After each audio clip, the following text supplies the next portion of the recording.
Hello everybody and welcome back to my channel. For today's video, I am talking about my favorite young adult romances. So I feel like I don't talk about YA romance on my channel very much for some reason. I feel like I don't talk about YA that much anymore. I just haven't been in the mood to read it, so I just haven't been talking about it. However, some of my favorite romances are actually YA, so I figured I would just share with you guys my favorite YA romances and we can talk about YA romance. And if you have read any good YA romances in the last little while, please recommend me some down below, because clearly I just haven't been in the YA mood, and I feel like if I find a really good YA romance, it might like bring me back. So I also want to clarify that these are all YA contemporary romance. Like there's no paranormal, there's no fantasy in here. It's all contemporary, modern day setting, real life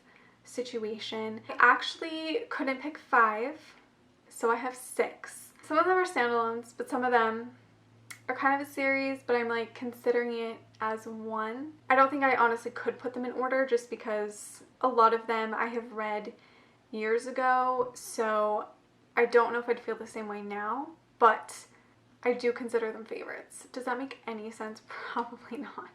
So the first one I'm going to start with is The Fill-In Boyfriend by Kasie West. This I feel like I read shortly after it came out because there was a lot of buzz around it, and I think I had read at that time maybe 3 or 4 of Kasie West's books. Yeah, I think I read Pivot Point before this and really enjoyed that duology, so I obviously was familiar with the author. However, I went into this, I feel like I went into it with pretty high expectations and ended up loving it. I gave it like 5 out of 5 stars.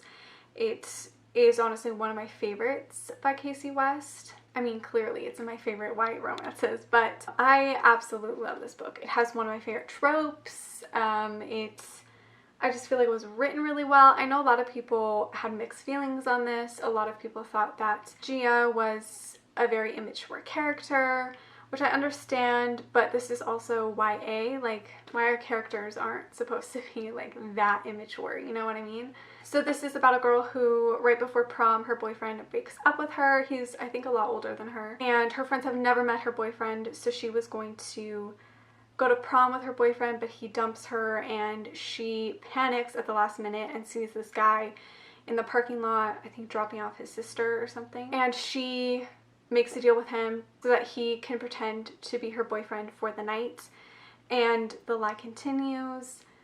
Things happen. It's really cute. I really love it, and I totally recommend it. Yeah, I mean, it's a great YA romance. I love it. I feel like I've talked about this book in a wrap-up before, but I can't really remember.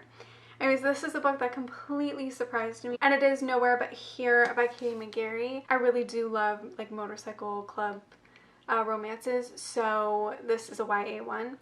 And I did not like her other series, which was the Pushing the Limit series. I didn't like the first book, so I never continued. And this was her new book at the time, and I decided to just pick it up, and I fell completely in love with this book. I think I also gave it 5 out of 5 stars, but I can't really remember.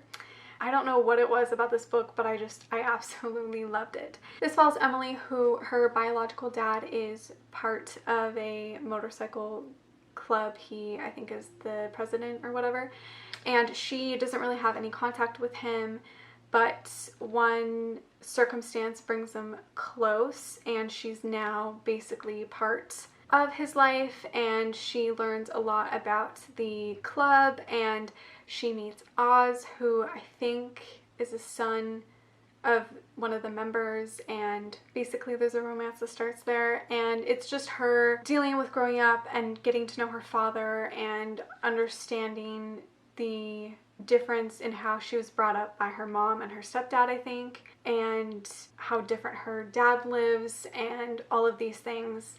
And it has a really cute romance, and I just really love this book, and I highly recommend it, especially if you love not so like fluffy YA romance. Like this is, I feel like it has fluffiness, but also I feel like it's a little bit more mature, I guess. If you've read her other series, you'll probably like this because it has a lot of that serious tone that her other, like, Pushing the Limits had, but in my opinion it's better, so I don't know, I just really love this book. Next is Between Us and the Moon by Rebecca Maisel.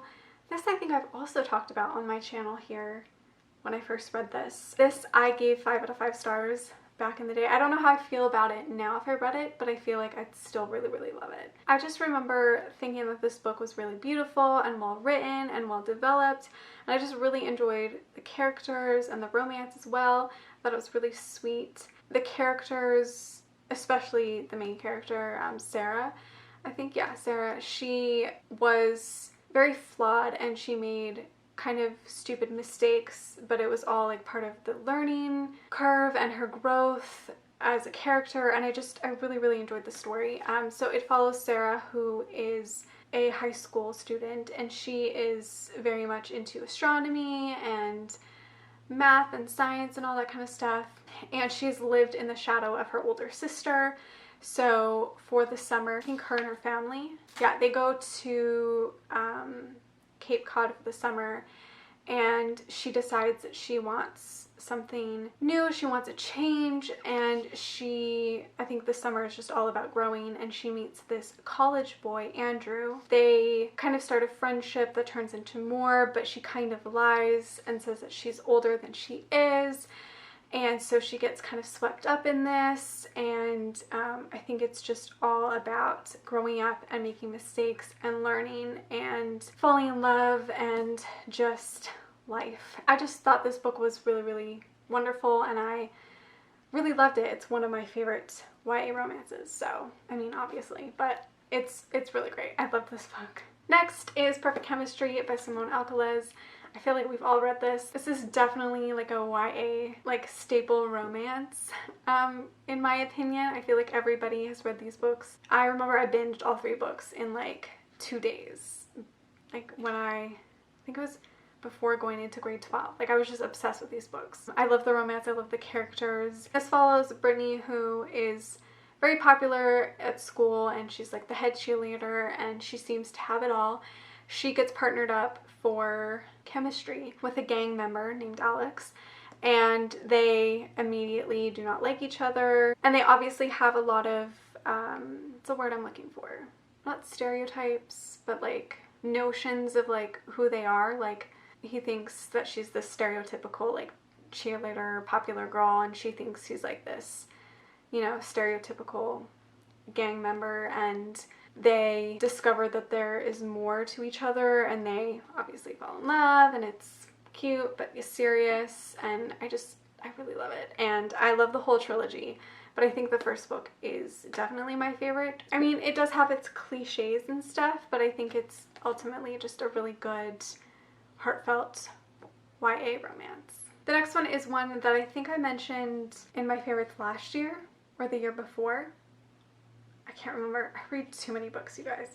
And that is A Walk in the Sun by Michelle Zink. This book means a lot to me in a very different and emotional way. It follows a girl named Rose who, her mother has passed away and her father is consumed by grief, and so she basically has to continue running their farm, and she's doing it all by herself because her father is just useless. So she decides to hire help for the summer. So this boy, Bodhi, he decides to help her out, and they obviously fall in love and stuff, but it's just a story about Rose grieving and growing up and deciding what she wants for her future, falling in love, and trying to help her dad, and it's such a beautiful story, and I cried a lot.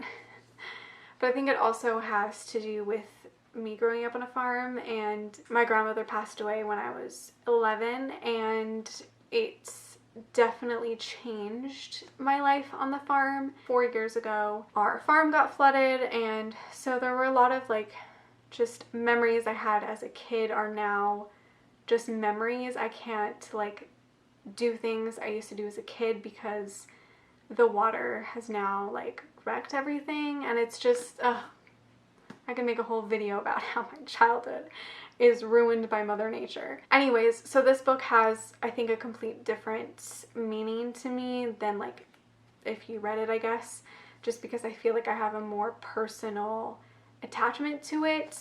But I do still really recommend it. I think it was a beautiful story, and I really did love the characters and the romance, and I thought Rose was a really, really strong and great character, so I do totally recommend this one. And my last favorite YA romance in this video is the Summer I Turned Pretty trilogy by Jenny Han. I'm considering the entire trilogy a favorite romance because it's like, it's a romance story. It goes on for 3 books, you know? I have to say book 1 and book 3 are my favorites. I think we all know who I love. I know a lot of people don't necessarily like this series because they think Belly is a really immature character. Totally get that. However, I just love these books. I think they were so addictive and so fast-paced and just so wonderful, and I think this series deals with great topics, and I just really love this trilogy, and I totally recommend it. If you haven't read it yet, you should. And this follows Belly and her mom and her brother, who every summer go to this lake house that her mom's best friend and her sons go to every summer, and they spend the summer together. Her best friend is Jeremiah, and she has a crush on Conrad, who is his older brother. Things become really complicated, and she's growing up, and she's just growing up and dealing with stuff, and I don't know, I just think it's a really wonderful trilogy. I absolutely love it, and it is one of my favorite romances for YA. Alright, so those were all 6 of my favorite young adult romances. Let me know what your favorite YA romances are in the comments down below, and if you have any recommendations for me, please leave them as well. I hope you guys enjoyed this video. Thank you so much for watching. Make sure to give this video a like, subscribe, follow me on all my other social media, and I will see you guys in my next one. Bye!